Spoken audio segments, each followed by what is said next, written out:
តើសួស្តីនេះយើងចឹងថ្ងៃនេះខ្ញុំសូមចែកម្លែកតទៅនឹង tip ខ្លីមួយទេក៏ជាការសំណូមពរបងនៅក្នុង YouTube ដែរគាត់ចង់សួរពីព័ត៌មានគាត់ចង់សួរជាសំណួរហ្មងគាត់សួរច្បាស់ហ្មងគាត់ថាបងធ្វើម៉េចកុំឲ្យប៊ូសជាប់ account ខ្មោចតាមពិតទៅមានបងមួយចំនួនគាត់បានបង្ហាញគាត់បានបរៀនមកច្រើនហើយចំពោះខ្ញុំតាមពិតខ្ញុំធ្វើខ្ញុំក្រោយគេគាត់ប៉ុន្តែបើដឹងខ្ញុំដឹងមុនគេដោយសារតែយើងបានសាវជឿណាមួយយើងនៅតែកន្លែងហ្នឹងផងអញ្ចឹងយើងអាចនឹងច្បាស់ពីវិស័យមួយហ្នឹងអញ្ចឹងខ្ញុំសុំចែករំលែកខ្លីទេអាចថាជាវីដេអូខ្លីមួយទេអាចដល់1នាទីឬក៏2នាទីខ្ញុំបញ្យល់ឲ្យណែនាំបង្ហាញពីរបៀបនៃការធ្វើម៉េចកុំឲ្យជួប account ខ្មោចអញ្ចឹងដូចជាអត់ពិបាកទេឥឡូវយើងចូលទៅ account ខ្មោចយើងបញ្យល់ពី account ខ្មោចអាហ្នឹងគេហៅ account ខ្មោចតាមពិតហ្នឹងគេហៅ account MMO ទេសួរថាតើបង account ខ្មោចហ្នឹងមកពីណាហើយ account ហ្នឹងមិនបានវាមានមកនៅក្នុង Facebook របស់យើងចម្លើយខ្លីងាយយល់ទេ account ខ្មោចហ្នឹងគឺជា account មួយដែលគេរ៉ាច់ឬក៏គេបង្កើតចោលបង្កើតដោយ tool មានថាបង្កើតដោយ tool ឧទាហរណ៍ខ្ញុំមាន account 10 Facebook ចុះអញ្ចឹងខ្ញុំយក account ទាំងអស់ហ្នឹងទៅ run លេងនៅក្នុងtool ណាមួយដើម្បីឲ្យវា active ទី1ទី2ខ្ញុំមាន page ដែលរកលុយបានបងប្អូនបញ្ជាក់ឥឡូវនេះបញ្យល់ឥឡូវនេះបើសិនជាបងប្អូនចូលវិស័យ MMO ហ្មងបងប្អូននឹងយល់ខ្ញុំមាន page រកលុយបានក៏ប៉ុន្តែខ្ញុំចង់បង្កើតចំណូល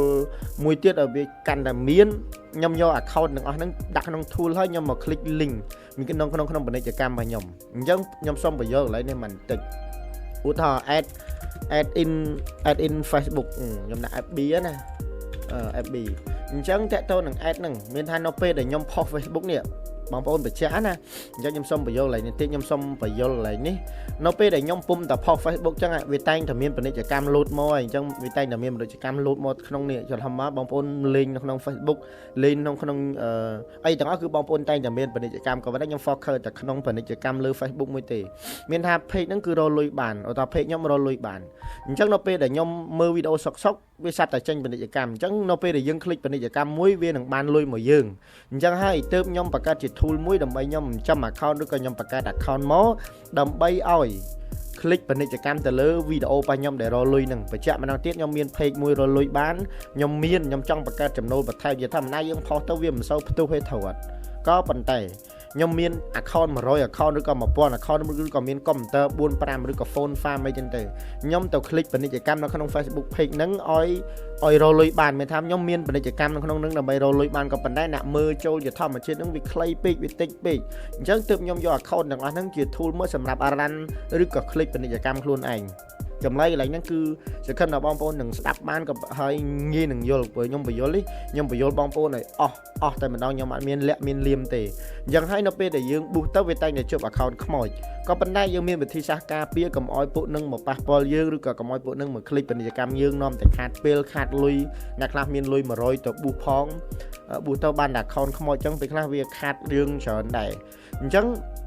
វាអត់មានអីពិបាកយើងចូលទាំងអស់គ្នាឥឡូវខ្ញុំចូលវិធីសាស្ត្រខ្ញុំចូល boost មួយខ្ញុំចូល engagement ធម្មតាមួយឥឡូវខ្ញុំ boost សាកល្បងមួយអូខេបងប្អូនចុច next បន្ថែមទៀតមកអញ្ចឹង campaign នេះដាក់លេខ1អានេះខ្ញុំយក campaign បាត់ចិត្តខ្ញុំមកយកប៉ុណ្្នឹងមកឥឡូវវាដាក់ប៉ុណ្ណាខ្ញុំយកប៉ុណ្្នឹងមកអានេះខ្ញុំឧទាហរណ៍ទេអញ្ចឹងសំខាន់ជាងគេកន្លែងនេះកន្លែង ad set នេះឥឡូវដាក់មួយខ្ញុំយក page ណាមួយខ្ញុំយក page ហ្នឹងចោះអញ្ចឹងបងប្អូនកន្លែងនេះអត់ពិបាកទេតើតើនឹងការអត់មានពាណិជ្ជកម្មឬក៏អត់មានជាប់ account ថ្មីបងប្អូនអូផុតបងប្អូនចុចកន្លែងទៀត advantage book placement បងប្អូនចូលពី edit ឲ្យបងប្អូនចូលពី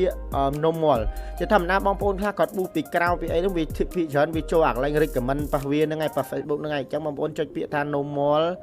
manual placement ហ្នឹងមកបងប្អូនអូមកក្រោមបងប្អូនអីគេឥឡូវបើសិនជាខ្ញុំ boost តែ Facebook page ខ្ញុំដក Instagram ចេញមួយខ្ញុំដក audience នេះមួយអញ្ចឹងខ្ញុំ boost តែ boost តែ Facebook ឲ្យ message ទេកន្លែងសំខាន់បំផុតជាងគេគឺកន្លែងនេះ in-stream ad for real បងប្អូនដកកន្លែងនេះមកវាលែងជួប account ខ្មោច 100 200 ហើយជាធម្មតាហ្នឹងគេប្រើ tool កាលណាតែប្រើ tool វានឹងជួប account ខ្មោចហ្នឹងឯងព្រោះ account ហ្នឹងវា run ទៅលើ in-stream ad ចឹង post video ឬក៏ post រូប select គឺតែងតែទទួលបានអាហ្នឹងមានថាទទួលបាន account ហ្នឹងឬក៏មើលក្នុង page YouTube ទៅវាចេញពាណិជ្ជកម្មអញ្ចឹងពាណិជ្ជកម្មហ្នឹងប៉ះយើងទៅកាន់ page មួយហ្នឹងអញ្ចឹងគេ click ទៅវាធ្វើឲ្យគេបានលុយគេយកលុយពីយើងទៅដាក់ក្នុង Facebook page មួយទៀតអញ្ចឹងបងប្អូនដកតែហ្នឹងមកមានថាដកតែកន្លែងហ្នឹងមកគឺវាលែងជួប account ខ្មោចអីអញ្ចឹង វិធីសាស្ត្រដូចជាមានតែប៉ុណ្្នឹងទេ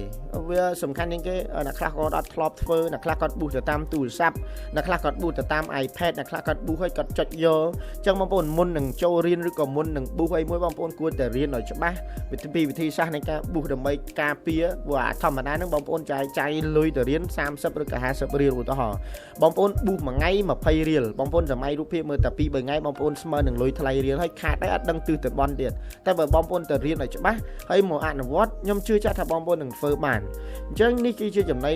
ដឹងខ្លីមួយទេសង្ឃឹមថាបងប្អូនទាំងអស់គ្នានឹងទទួលបានបទពិសោធន៍ថ្មីហើយនឹងព្យាយាមអាប់ដេតបន្ថែមតាក់ទងនឹង Facebook បន្ថែមទៀតព្រោះខ្ញុំមានមេរៀនច្រើនក៏ប៉ុន្តែខ្ញុំវាអត់ទាន់បានអាប់ដេតទៅកាន់ Facebook ដោយសារតែទី1